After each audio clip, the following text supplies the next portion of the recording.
Hi everyone, my name is Delilah aka ASSASSINA-san. Welcome back to my channel where today we are reviewing Bowser's Fury. Now, I know Super Mario 3D World is the name of the game and Bowser's Fury is just a little gem packaged in with it.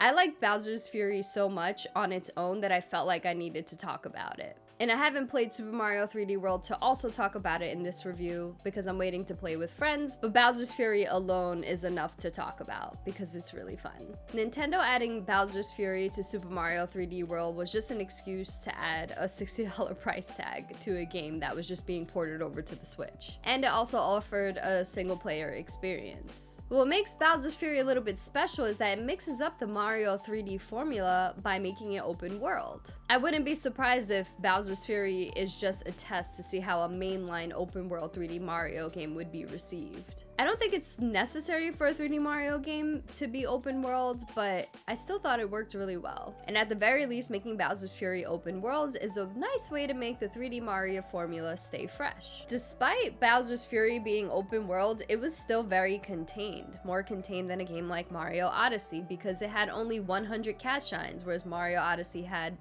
I don't know, 800 or something? I didn't get all of them. The cat shines are like stars, moons, or suns in other 3D Mario games. Where this open world formula comes in handy is that you can approach any cat shine in any order, and if you get stuck on one, you can just move on and then come back to it. But certain areas in the open world will be closed off until you unlock a certain amount of cat shines. And once you get enough cat shines, you'll unlock a lighthouse, and that lighthouse will serve as a fast travel point. And it's really convenient to track which cat shines you miss in a specific area because when you arrive at the area, on the bottom of the screen it'll tell you what cat shine you need to get next or how many you're missing. And also when you open up the map, you'll be able to have a check mark on the cat shines you got, and then it'll be a little exclamation point on the ones that you didn't get. Navigating the open world and collecting all 100 cat shines is really fun, and it's such a treat. It doesn't feel redundant and it doesn't take that long.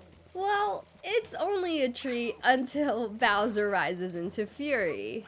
This is called Bowser's Fury, after all. This is kind of like when the blood moon rises once again in Breath of the Wild, and even Bowser's Fury makes a little Easter egg out of this. So you'll see a spiky ball of black goop slowly rising above the water, ready to erupt into an angry, badass looking Fury Bowser, who looks like he was taking over the symbiote. In these moments when he rises into Fury, you'll have to go behind cover as he's shooting out lasers, dropping fireballs, and jumping wherever he can get a good angle to destroy you.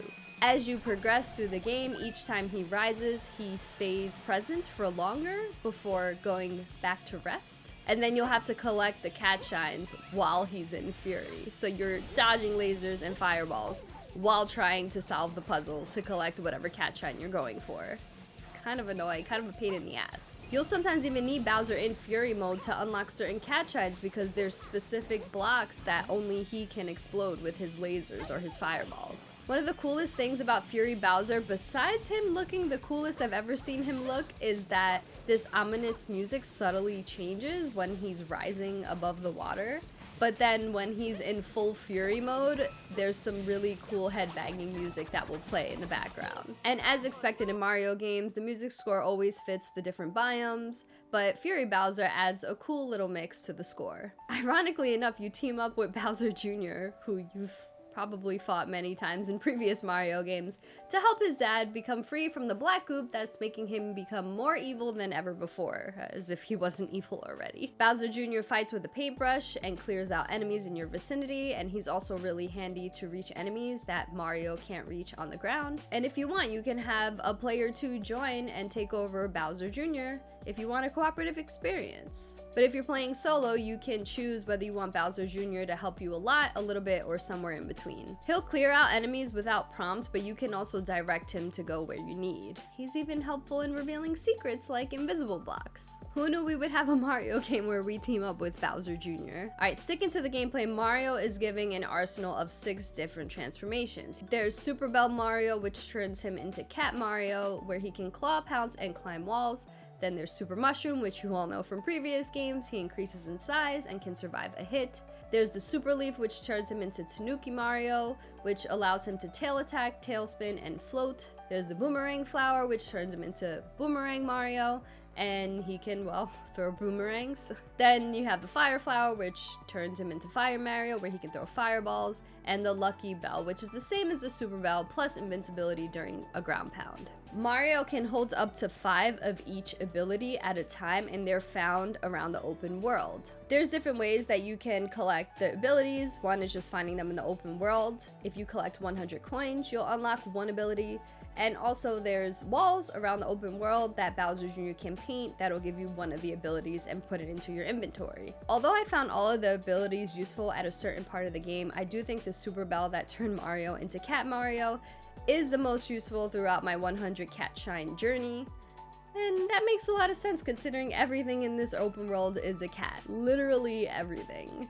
The bushes have cat ears, the trees have cat ears, even the Goombas and the Bullet Bills have cat ears, and damn, those kitty Bullet Bills are adorable. As a cat lover, Bowser's Fury is a dream come true. Everything's just so adorable. Even instead of finding baby penguins like you did in Mario 64, you'll have to find kittens for a mama cat. And yes, you can throw them off the cliff into the water. You could drown them. Everything around the open world is so colorful, except the black goop, which will surround the open world and where Bowser rises into fury. Besides running around and fast travel, you can explore these different areas by jumping onto your Plessie, which is a fun and quick way to travel around the water. There are things to do and find at almost every corner of the map, and exploring is really, really fun. Meow. But the coolest part of this game and the most fun is when you have enough cat shines to activate a Gigabell, and that will turn you into a giant Super Saiyan Kitty Mario.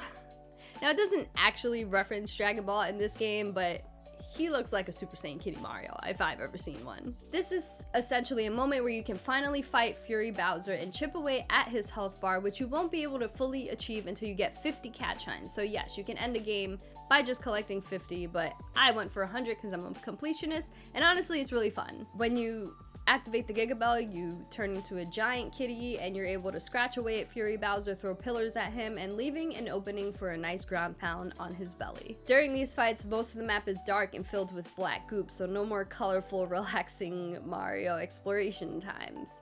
Same thing when Bowser rises into fury when you're trying to collect the cat shines and explore the open world. When you get Fury Bowser to his last bit of health, he becomes stronger than ever. And I had a lot of fun shifting the combat for the final fight. My only real complaint is I really wanted to see Bowser with cat ears because, well, I had pretty much everything else with cat ears. He was ultimately the only enemy who wasn't blessed with such cuteness. So to wrap things up, I don't necessarily think 3D Mario games need to be open world, but it definitely is a nice way to mix up the 3D Mario formula. And keeping the map contained to only 100 cat shines really helped the experience feel enjoyable and not overstay its welcome. And then Nintendo making everything into a cat definitely added to the enjoyment, especially for a cat lover like me. Bowser's Fury somehow made it to my top 5 favorite 3D Mario games, along with Mario 64 and the Mario Galaxy games. I actually liked it more than Mario Sunshine, and I know you're gonna hate me for saying this, but I liked it more than Mario Odyssey. It just had more spectacle and was overall more fun to complete.